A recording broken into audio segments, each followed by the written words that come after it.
So do you want to maybe give a really quick intro of yourself before we get started? Yeah, sure. I'm Hyungwon, and good to be here today.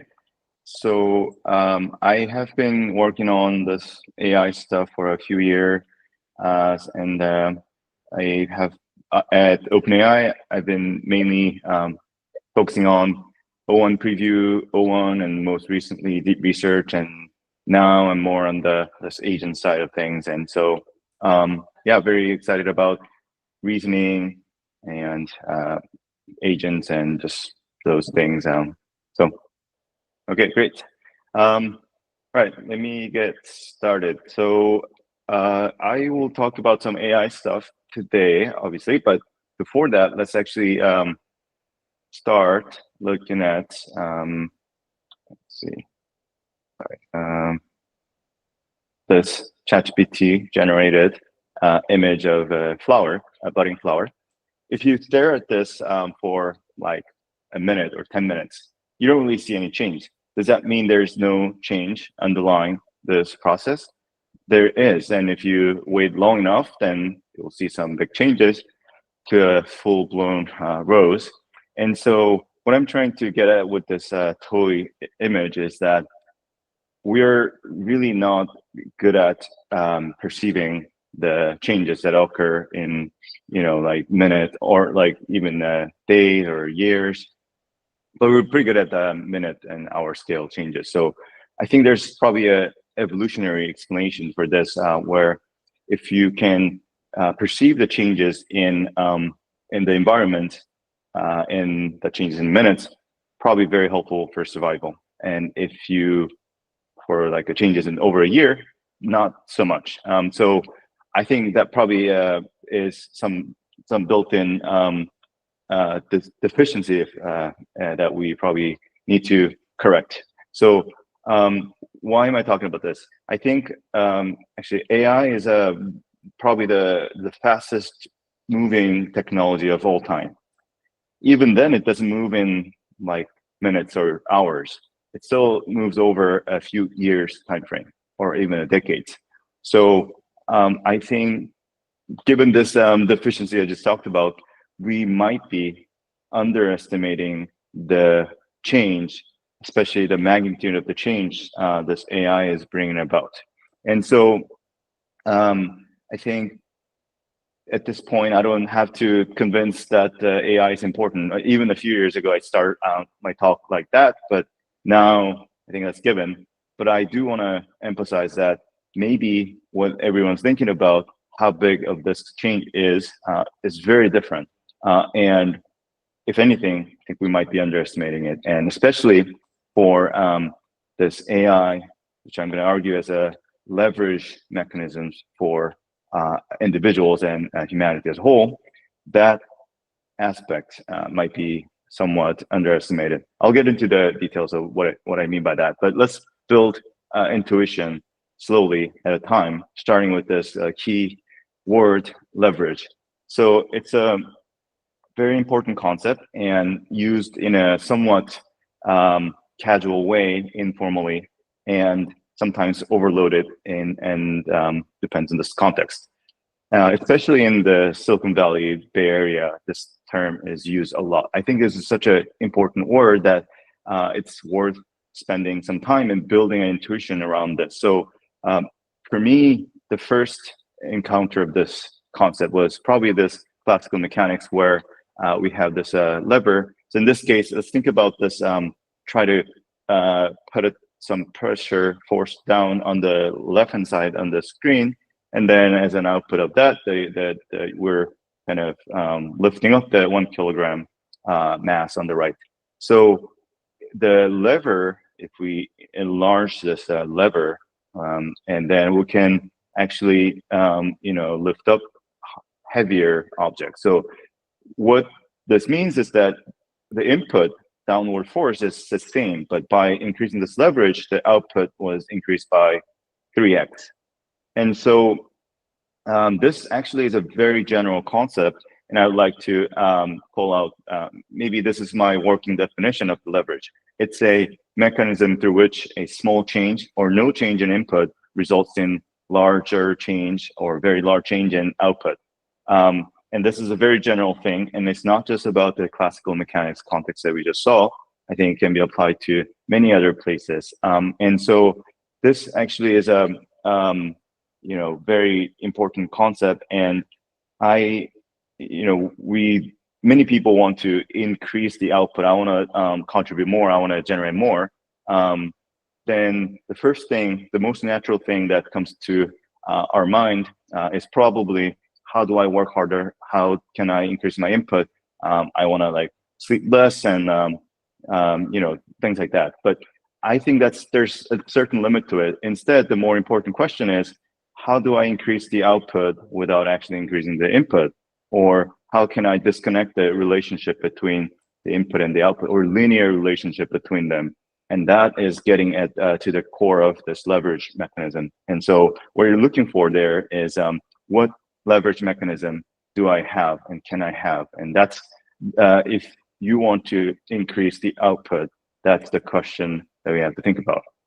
And as a general concept, many different ways of thinking about this leverage. My personal favorite is by Naval Ravikant, and from this book, actually, I have it, in here. I strongly recommend it. So this is not by his book, but it's just a collection of many of his thoughts, like tweets and so on. According to Naval, there are three types of leverage: and human labor, capital, and code and media. So let's think about these things individually. So first type is the human labor, and this is the oldest type of leverage, and as such, probably the most familiar one. And so as an example, let's think about a scenario where I want to build a pyramid. Without the leverage, I'll be building alone, and that's probably quite difficult. And with leverage, I can hire thousands of human workers. And so my input is probably the same, or even less. I don't have to work as much, but the output is much higher because there are thousands of people working on this. So this is kind of the leverage type with the permission, because I need to ask the permissions of these people. And we still have this human labor as one of the main leverage mechanisms in this society. Second type is the capital. So let's think about this a scenario where I want to invest in a real estate that's worth $1 million. I only have 200K, so I do borrow 800K from a bank. And let's say I get lucky and this thing gets doubled in valuation to 2 million. It just doubled, but my return is 400% or 500%, but it just went up by like a lot more because I just borrowed more from it. And so this is kind of the second type, and I think it's more of a common thing for 20th century and so on. So third type is more recent thing, especially more common in the Bay Area, which is the code.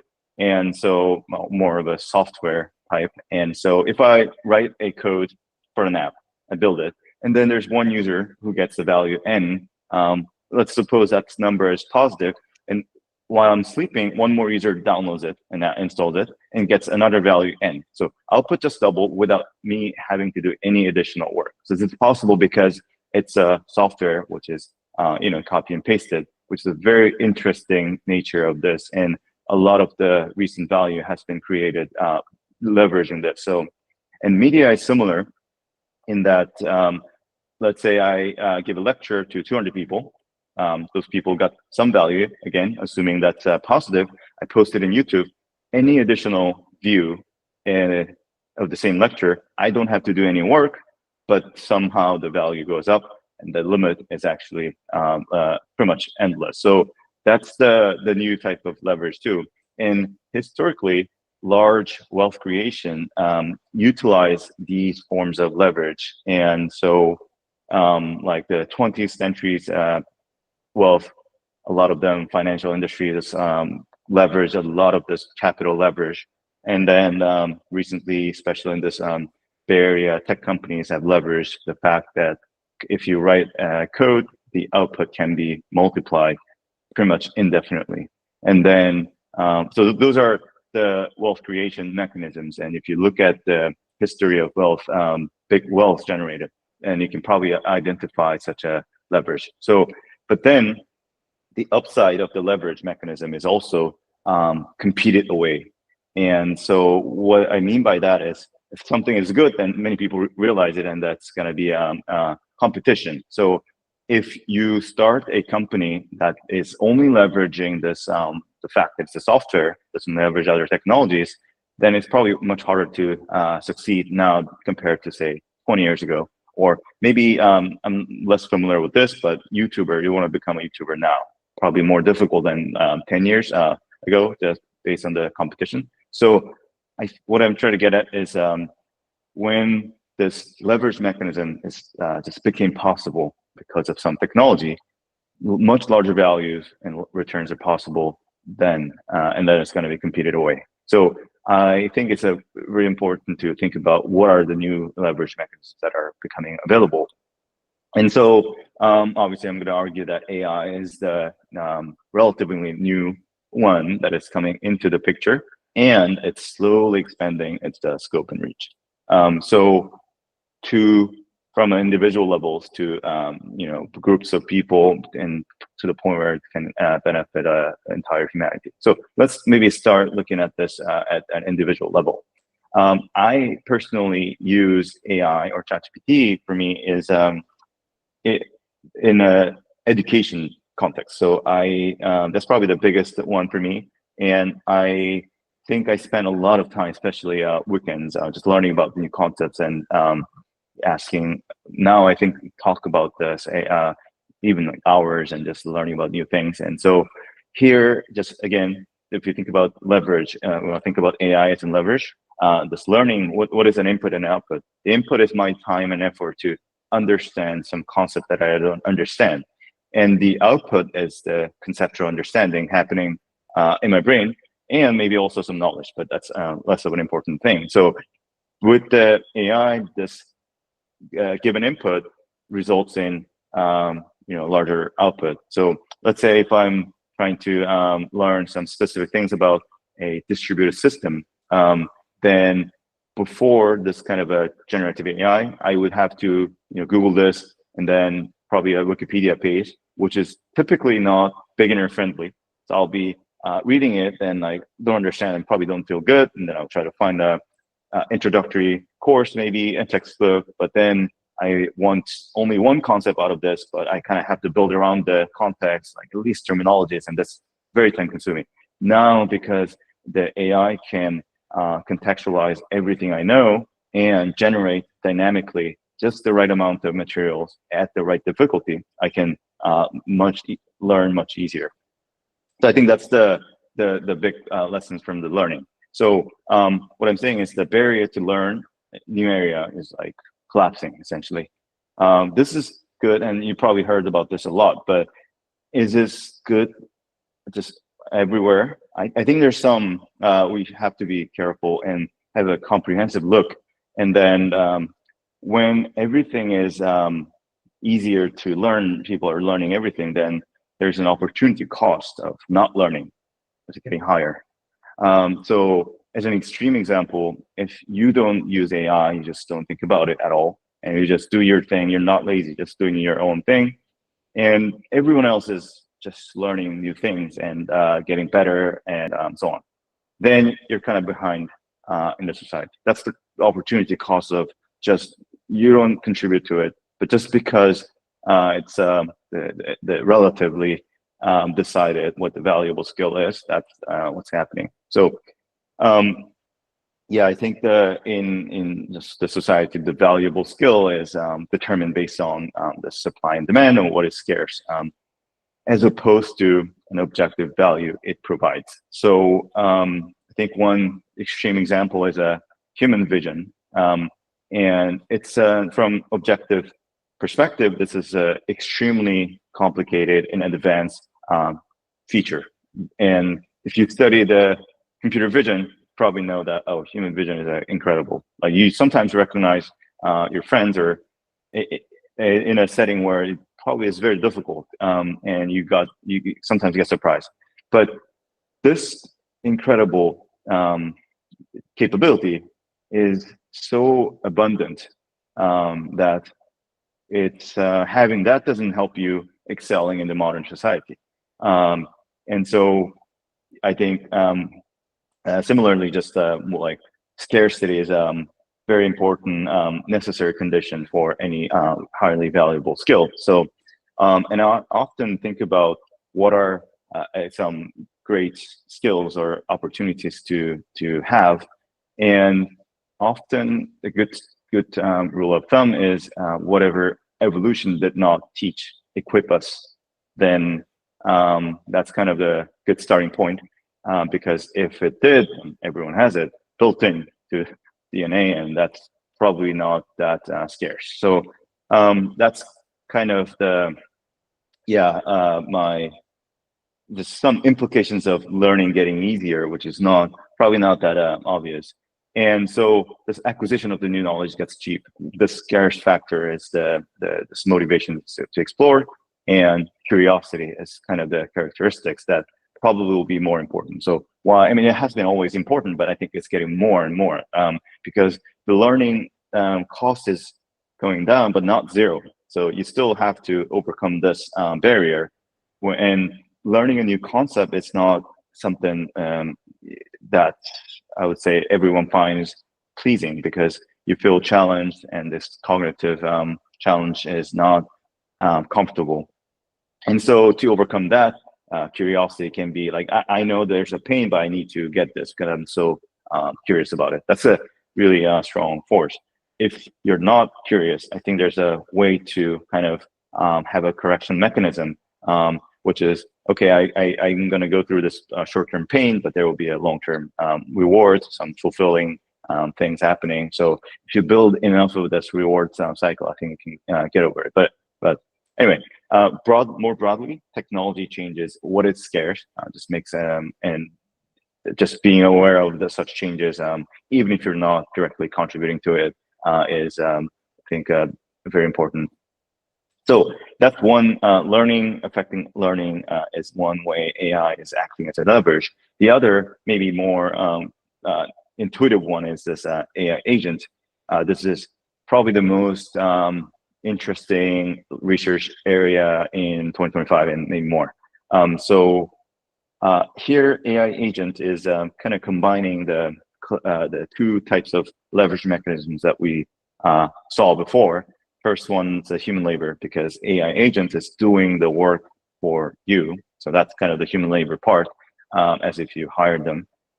And then the second part is at least the current AI agents are software only, and so you can kind of copy and paste. If you want 10 outputs, 10 agents working together, you just do it. If you want 12, then just copy 2 more, and you don't have to ask for the permissions. It's permissionless form of composite leverage mechanism that I think is quite profound if you think about it. So I think that's going to be main source of wealth generations going forward. And this thing is very new. I think it's just got started. If you have used deep research, that's to me the most well-functioning AI agent as of now. There'll be more probably, but that's at least the kind of the first working agent for me. And so that increases my output by a lot, and probably many others too. So individuals are quite supercharged, and this means small teams consist of individuals generating really big values. That's becoming more and more common. So you might have heard about startups with like 10 people, 20 people generating like hundreds of millions of dollars of revenue. That probably is just imaginable 10 years ago, but now still uncommon, but we're seeing this. And I think behind the scene, it's more of an AI acting as a leverage, and individuals are just generating a lot more outputs. And so previously, if you want to increase the output, then you want to think about the leverage mechanism. And after raising funds and whatever, the capital leverage is out of question, then you have to really think about this human labor leverage and hire more people. But then human collaboration, especially at larger scale, has quite a bit of overhead. There's communication, just it's a very difficult problem, and maybe some people don't get along with other people. And so just adding one person to, say, 100-person group doesn't mean the output goes up by 1%. It can even be negative, or can be anything. So now with supercharged individuals, this overhead is becoming less favorable, and maybe we'll see more and more of smaller teams generating quite a bit of value, and more of companies might be of this size. And obviously there will be big companies, but this might be a more common thing. And I think so far this has been like an individual level, and some implications of the group as a result. I think they're slowly, again, this is like the flower analogy from the beginning. This is a change that is very big, but it's so slow that I think it's kind of an underestimated by many people, and it's acting at the humanities level. So let's think about this. So if we think about just all of humans here, what is the task or goals we might have? I think there's no right answer, but to me, one of the most important things is to continue to generate value and to thrive. And so what is the most sustainable engines of growth and value creation? There are many, but for me, the most sustainable engine is scientific advances, discovering new knowledge, and suddenly what you thought about as a non-resource just becomes resource, because now you have a new knowledge to leverage that. Oil, for example, is just sticky liquid. Now you know how to do this, burn this, and thermodynamic understanding, you can that's such a valuable resource. Many instances like that. So here, if we think about from historical perspective, since the 17th century, or roughly that time, scientific revolution, the wealth creation just really took off, and like a hockey stick shape of economic metric since then. And back then there were probably a lot of low-hanging fruits in terms of the scientific progress, because if you're the first one to do science, then probably there's a lot of easy things to do. I'm not saying everything was easy, because there's other challenges given the context, but still, from an objective complexity perspective, this is probably much easier than what is happening now. So advancing science in modern society is a lot more complicated. So maybe you can think about Newtonian versus quantum mechanics, or if you want to make a advanced chip making, advanced computer chips, that is probably beyond any single human's capability, way beyond that. So it's getting a lot more complicated, and sometimes involves larger collaborations among people and more capital and so on. And also, in addition to this increasing complexity of the technologies, cutting-edge technologies, human intelligence is not growing. I don't even know it's growing, but it's kind of stagnant compared to the rate at which the scientific complexity increases. So these factors put together, I think, are kind of the bottlenecks in further advancing this core mission of keep advancing scientific progress.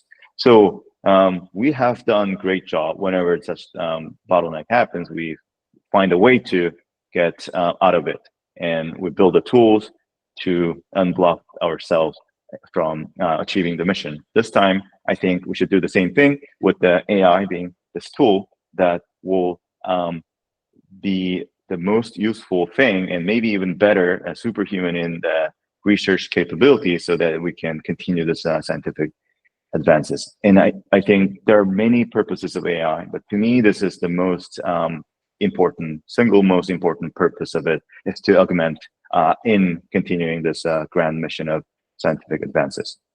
So now, again, just from the perspective of the levers, let's think about the input and the output. The input is the collective human effort, scientists here and there, just working together, or like implicit together. and then the output is the scientific, just progress of all. And so, how can AI act as a leverage here? I think I'm going to mention like two different things. First one is, when let's think about this. We highly encourage being a specialist, especially in the scientific community. So there are a small number of people who have a specialized knowledge, and they're kind of segregated in different, even locations and communities and so on. So it's hard to collaborate. You might not even know what is available option for collaboration across different expertise areas. And so to me, this, if you think about this human knowledge, a mental picture I have is a very sharp and high dimensional space, and that's like here and there, and just there's so much space between them. And I think AI is acting as a kind of an envelope around this spiky space and connecting all these, the specialist knowledge. And if you're familiar with the optimization, this is like the convex hull. There's an envelope around this sharp, corners here and there.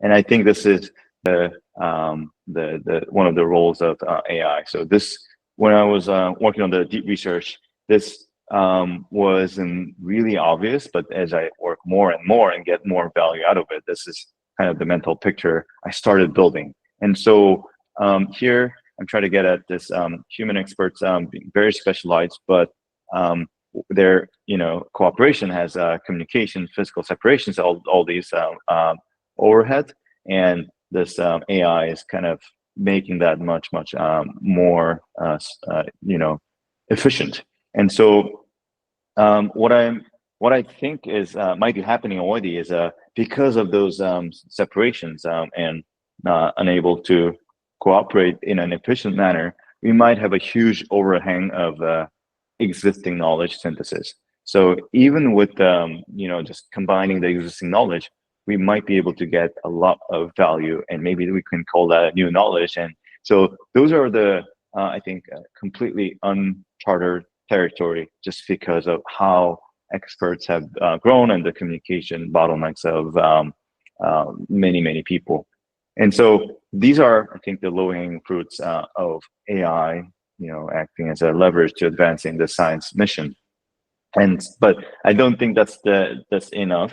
We should probably go beyond, and maybe just going forward, we can expect advanced reasoning, maybe even better than human scientists, and then ability to generate new ideas and knowledge. I think this is still rare, and maybe I'm hearing some, vague anecdotes that these are possible, like O3 helping some scientists generate new ideas, brainstorming partner, but I think it can go a lot more than that.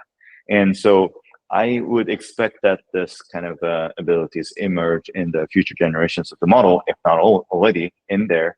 And once that happens, this will be, just non-stopping research engine that works all the time, and then it can work together across humans and agents and so on.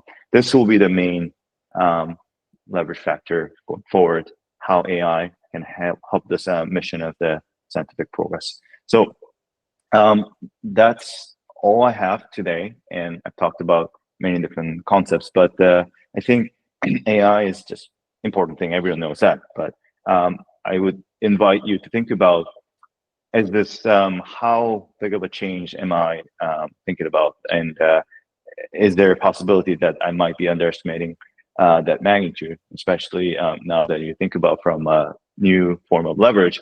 I would invite you to think about this. That's it. Thanks. Thanks so much.